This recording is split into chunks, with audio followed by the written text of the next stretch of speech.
পশ্চিমবঙ্গ সরকারের অর্থ দপ্তরের পেনশন ব্রাঞ্চ থেকে ডেথ কাম রিটায়ারমেন্ট বেনিফিট সংক্রান্ত ওয়েস্ট বেঙ্গল সার্ভিস রুল 1971 এই আইনের অ্যামেন্ডমেন্ট বা সংশোধনী বিষয়ক একটি বিজ্ঞপ্তি জারি করা হয়েছে 20 ফেব্রুয়ারি 2026 তারিখে।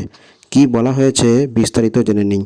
সরকার উক্ত যে আইন অর্থাৎ West Bengal service rules death cum retirement benefit 1971 এই আইনের রুল 7-এর ফ্যামিলি অর্থাৎ পরিবারের সংজ্ঞার পরিবর্তন করেছে। তার আগে West Bengal service rules death cum retirement benefit 1971 এর আইন অনুযায়ী ফ্যামিলি সংজ্ঞা কী দেয়া ছিল? সরকারি কর্মচারী মারা গেলে তার পরিবারের কারা ডেথ গ্র্যাচুইটি পাওয়ার অধিকারী হবেন সেরকম 7টা ক্যাটাগরিতে ভাগ করা ছিল।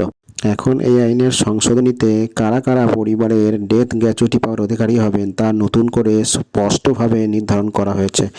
এখন ফ্যামিলি হিসাবে গণ্য হবেন পুরুষ কর্মচারীর ক্ষেত্রে স্ত্রী, মহিলা কর্মচারীর ক্ষেত্রে স্বামী, ছেলে, সৎ সন্তান সহ, অবিবাহিতা বা বিধবা বা বিবাহ বিচ্ছিন্ন কন্যা, সৎ সন্তান সহ, 18 বছরের কম বয়সী ভাই এবং অবিবাহিতা অথবা বিধবা বোন, 6 নম্বর পিতা, 7 নম্বর মাতা, 8 নম্বর যেটা খুব গুরুত্বপূর্ণ বিবাহিত কন্যা, অর্থাৎ এখন বিবাহিত মেয়েরাও পরিবারের সদস্য হিসাবে গণ্য হবে।